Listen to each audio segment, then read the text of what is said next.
I sent the owner some pictures of the tensioner and the oil filter housing, and he gave me a thumbs up. So we're gonna move forward and do that tensioner and the oil filter housing.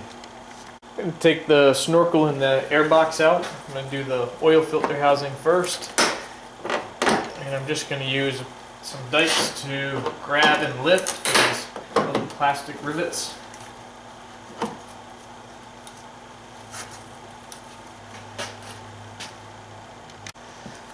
Two T15s. I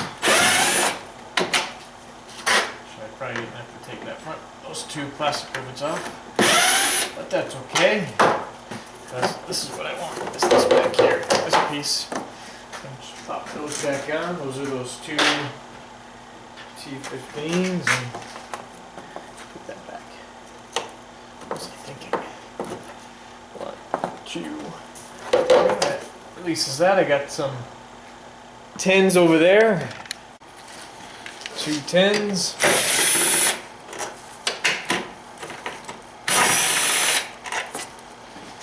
That aside. To take this box out, I do need to loosen up this screw going down to the throttle boot. And I have to pop off the connection for the mass airflow sensor, which is right here. There's a little tab that you lift up to slide that out. Get a little pick in there and lift that up with some backward tension, and you can pop that right out with one hand. Crazy, I'm getting good at doing this stuff with one hand, recording at the same time. And this will get out and up, and a little wiggle and jiggle, and the whole box comes out with snorkel all in one piece. And it really opens it up. This is also for doing the oil filter housing gasket. Wait, that's what we're doing. I'm not doing the tensioner yet. Alright, it would open it up for the tensioner too, I suppose. It gives you a little bit more light in there. Alright, going to be replacing the built-in tensioner in a BMW 3 Series E90. I've already popped this cap off, you see right there, because I need to swap it onto the new one, I believe, which I have. Oh, I don't have to swap it, so I didn't need to take that off. You can see the cap actually right there.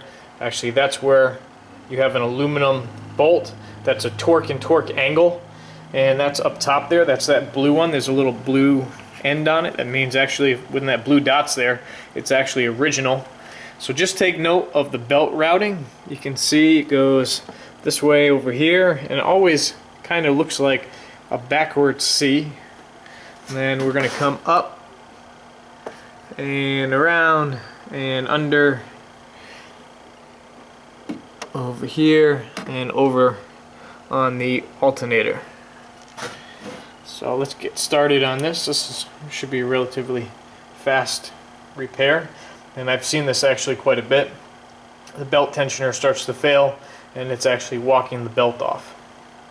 If you're just doing the belt, you need a T55, and you're going to go into this slot right here up top, and you need to take that tension off. These belts are tight. Just pop that off and come back. Whew. Alright, and now I can take this belt off. So I'm going to be putting a new one on. These tend to not crack, but I'm going to guess this is an original belt, and there's been an oil leak on this car, so I've seen these belts come apart. Actually, you can see all the oil there. I have to clean the front of this when I'm all done.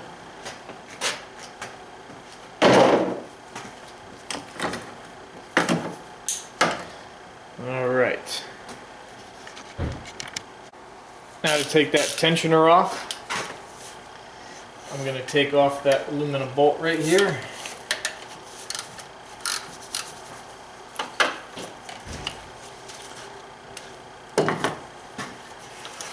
Which is a one-time use.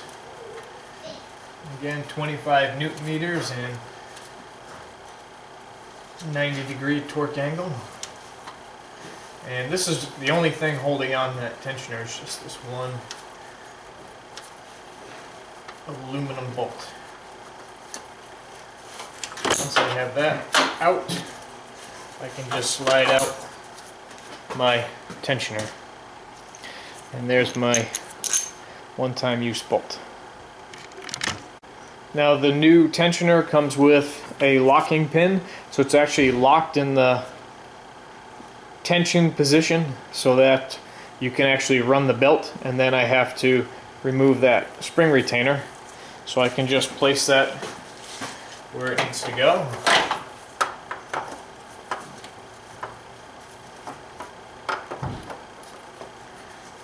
You can't do it wrong. Put in my aluminum bolt. Get that started with a little wiggle and jiggle here.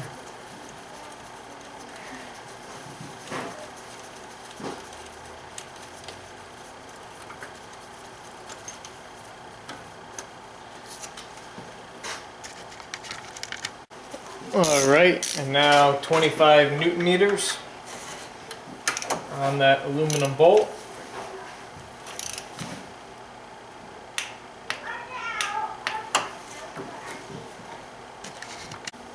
Now let me show you this cool little device I have. This is a torque angle device with a magnet on this side, and this thing's pretty cool. It's made by Brownline and definitely sold me on it because it attaches magnetically to a ratchet and it becomes now a torque angle. And it uses, I suppose, a gyro inside to detect the torque angle. So you just set it down and press the button, and it runs through. It says calibrate. You can't be moving it when it's calibrating. And it says set, and it's at 90 degrees. So I can go ahead and put that on. And you could also mark the bolt to go 90 degrees, but I'm going to use this cool tool since I have it. Get that caught. And I have to press it again to start.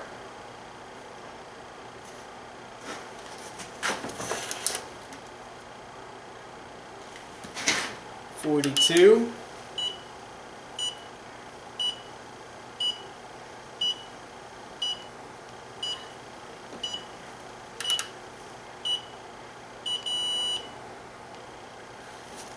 $51 total. 89. 78.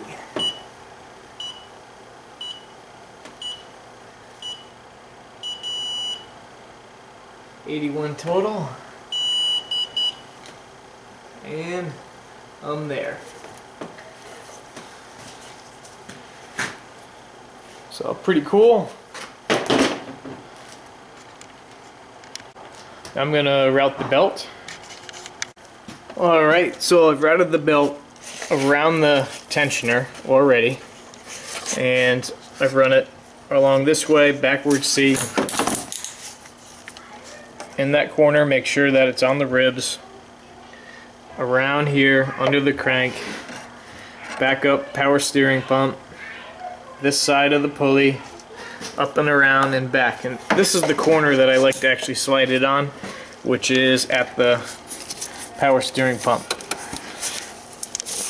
which you can kind of walk it on.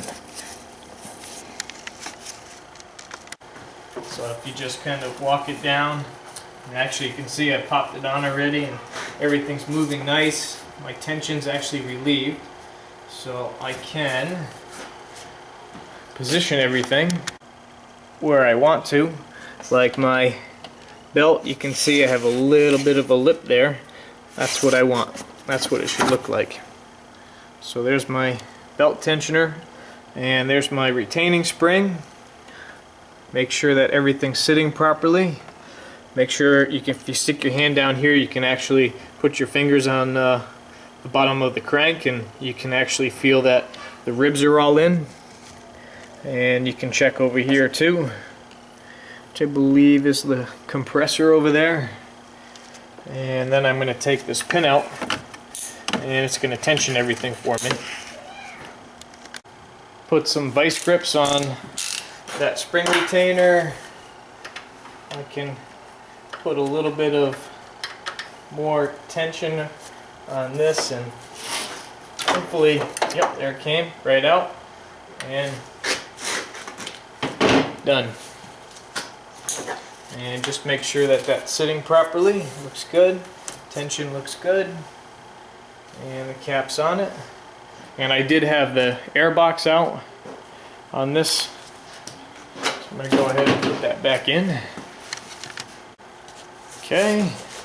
Nice and easy to put this back in.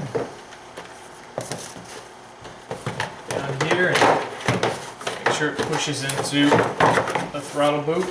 Just kind of, this one, it all stays together on you. Push this into place so that I'm ready. Wiggle and jiggle back here. And seat that to the airbox with the clamp. The clamp fell off, but no big deal. Just gotta put that back on back there. Make sure to tighten the clamp up. And plug in your mass airflow sensor. My gloves had it. Of course, it's right in the way. Okay, I have the two 10s here. Alright, gonna go ahead and tighten these up. Two 10s. Clamps on, mass airflow sensors plugged in. I have the two more Torxes to put in the front snorkel.